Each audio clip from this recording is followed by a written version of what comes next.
Hallo lieve mooie zielen, wat fijn dat jullie kijken naar een filmpje van Spiritina. Vandaag een heel interessant interview die ik met jullie wil delen. Hij is meer dan 2 uur, dus ik ga hem in 5, 6 delen ongeveer in die buurt.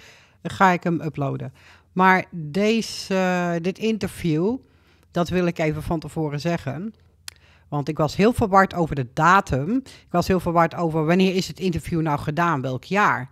En je zal mij in een aantal delen verschillende datums horen zeggen van, nou, volgens mij was het dan dat jaar of dat jaar. Ik kwam er niet achter. Ik heb het opgezocht en het blijkt dus in januari 2012 geweest te zijn, dit interview.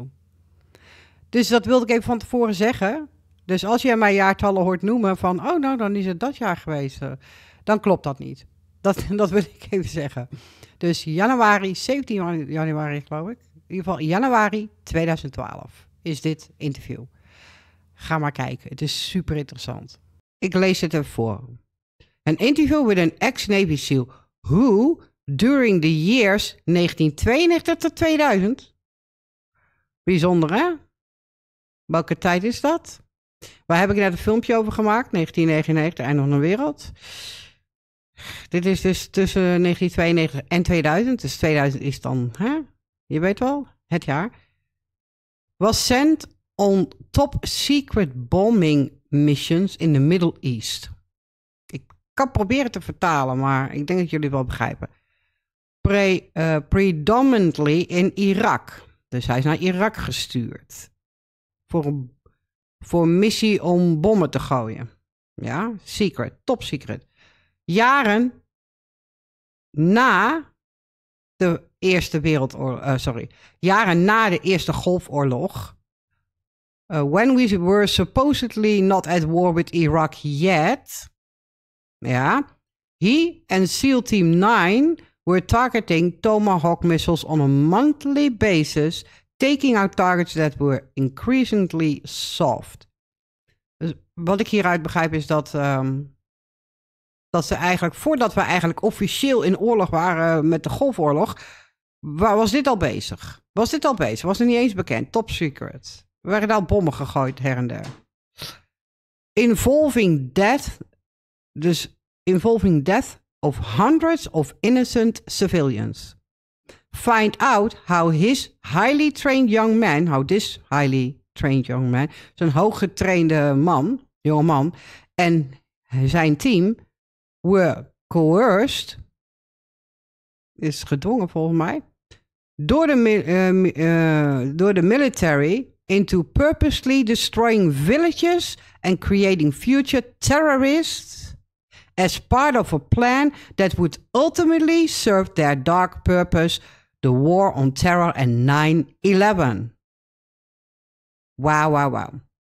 And if that weren't enough, here how he is trained in Area 51 as a specially gifted group of highly classified PSI spies to see beyond the famous looking glass technology into the future involving 2012 and beyond. Daar gaat het interview over. Ik was zo gefascineerd al. Ik had er al eerder van gehoord, al jaren geleden, 2020 geloof ik. Heb ik dat al gehoord en heb ik het toen een keertje gezien. Maar refresh my memory en ik deel dat met jullie. Laten we snel beginnen. Dit is wel een interview van, nu nog ongeveer 2 uur. Dus ik ga hem of helemaal doen, maar dan in delen uploaden. Want het is veel te lang natuurlijk om te kijken. Of ik ga er bepaalde momenten uithalen. Maar ik denk dat ik hem helemaal doe. Maar dan in een aantal delen ga uploaden. Dus laten we snel beginnen. Want het is best wel lang. En herinner dat dit interview ergens in 2004 ergens om en nabij is gedaan. Zover ik weet. In 2004 gedaan. En pas in januari 2012, ook weer een belangrijk jaar, is geüpload. Laten we beginnen. Cassidy from Project Camelot, and I am here with Bill Wood, And we have had to move from our location where we were to a more private situation in order to take this testimony because we have been overflown by repeated number of helicopters. Dus ze werden al lastiggevallen door helikopters die al erboven cirkelden, hè? Toen zij dat interview aan het doen waren. Dus want dat stukje heb ik ook gezien. Maar er was heel veel background noise. En het is omdat die helikopters in de lucht hun in de gaten hielden. Dus zijn ze naar een privélocatie gegaan. Dat is wat ze zegt. That simply did not want to go away, right? No, they were there long before the interview. Okay, but they made themselves very, very prominent during the interview, I have to say. So, and we will have kept that on this tape, and I plan to use that part. Okay, but I'm used to the attention. I'm sorry? I'm used to the attention. Oh, all right, fine. Well, I'm not quite used to that degree of attention, let's put it that way. For me, this was something of an unusual situation. But at this moment, what I'd like to do is just maybe summarize what we've talked about before, because in case we do have any issues, having helicopters fly over is fine. It's a problem, of course, but if they're shooting an electronic pulse at the camera simultaneously, then the footage that we've already shot could have been affected. Mm-hmm. And what we have talked about has been excellent so far. What I'd like to do is recap it, sort of in as short amount of time as you can. Mm-hmm. And what we're covering here is, you know, the team that you were part of, mm-hmm. the part of the service, the special training, and the capability of the Tomahawk. Okay. Basically, my military career was such that I was in the United States Navy from June of 1991 until June of 2001. In that time, I served in a special unit called SEAL Team 9. We were trained primarily to use us as an asset to control and handle Tomahawk missiles, cruise missiles that were used inside the Persian Gulf region in the Middle East throughout the time frame of 1992 to 2000, to my knowledge. And those missiles were used in a capacity similar to what people would understand how drones are used today. Both as intelligence gathering, but obviously the end game with Tomahawk missiles was to blow something up at the end of the flight. So that's what we would do over a secure link. We would get the equipment ready, wait for the Tomahawk missile to come inbound, sync up with the missile, and then control it through its terminal phase of flight. And then after detonation, we would do bomb damage assessment and then get out of the area quiet as ghosts. Je ziet wel, ik heb de Nederlandse ondertitel aangegooid, maar hij vertaalt niet echt perfect, hè? Maar als je goed Engels kan, dan begrijp je wat hij zegt. Soms is hij een beetje off met zijn Nederlandse ondertitel. Tomahawk cruise missiles are usually sea-launched. From that point on, you're in 1995 and you're still being called out. When you're not doing these assignments, these once-a-month assignments. Het is toch apart dat het in de eind 90 jaren is, hè, lieve mensen, wanneer dit allemaal gebeurt? Eind 90 jaren? Ha! You are on the ship doing other jobs? Yeah, we were perfectly capable of fixing regular radar weapons equipment and weapons platforms. I worked on one very specifically called Close-In Weapon System. I also worked with the Harpoon weapon system, the 5-inch gun weapon system, and the Aegis weapon system. So on an early Berg-class destroyer, I was qualified to take care of a lot of equipment, which came in handy. Okay, and so you were, and I guess did you enlist? Yes. Okay, so this was a choice. Yes, there was no draft at that point. Everybody that was in the military was there of their free choosing. Okay, and I know this is slightly a digression, but you chose the military. Why? I come from a military family. My uncle was a command master chief in the Navy and retired after 30 years. I believe he made it up as high as somewhere between the third and the fifth highest ranking enlisted person in the Navy while he was there. And when I was very young, I got to ride on the USS Missouri when it was recommissioned.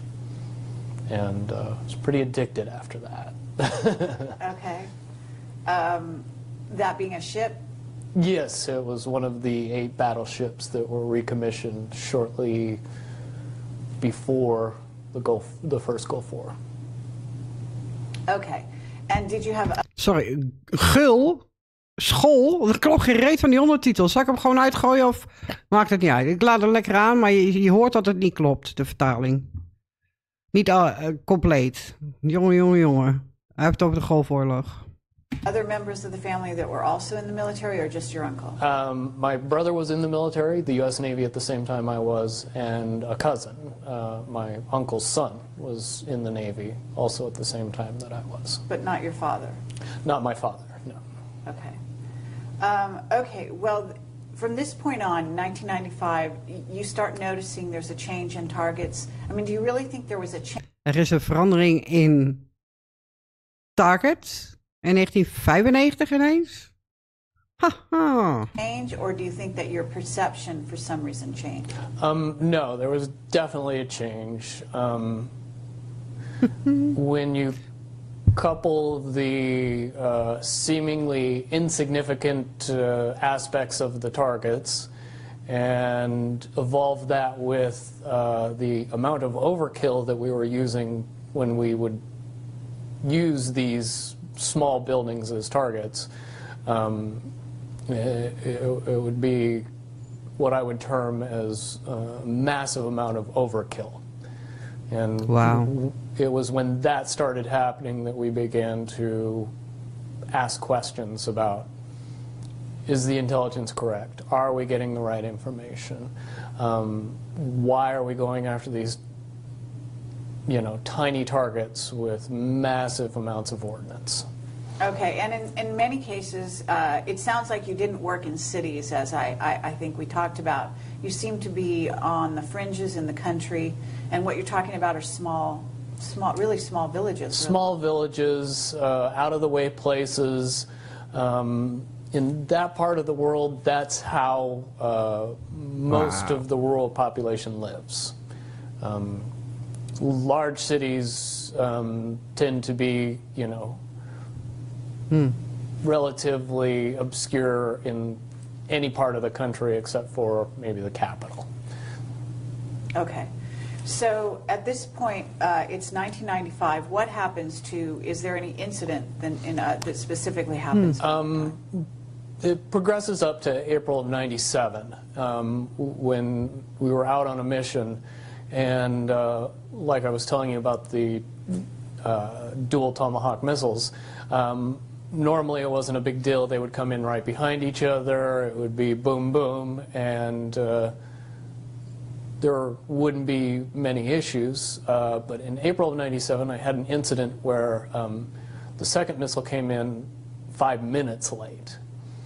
And I was faced with the prospect of hundreds of people pouring through the debris of the first Tomahawk missile, being right on top of where the second Tomahawk missile was going to be designated. Wow. It would have killed hundreds of innocent rescue workers if I redesignated that target 5 minutes later. I had an aspect of conscience that made it so I chose not to detonate the second missile on top of those rescue workers. Wow. And that was against standing orders and... Ja, natuurlijk. Zoveel mogelijk mensen ombrengen. got me in a lot of trouble. Okay. Wauw. So, but Dus hij heeft die mensen gewoon gered. Die mensen. can you describe it in a little more, fill in the blanks, for the people that are listening, because this was a village in northern Iraq, was it not? Correct. And then also describe, maybe a little bit more blow by blow that incident and what you did with the missile. When the first detonation went off, it took out a small two-story building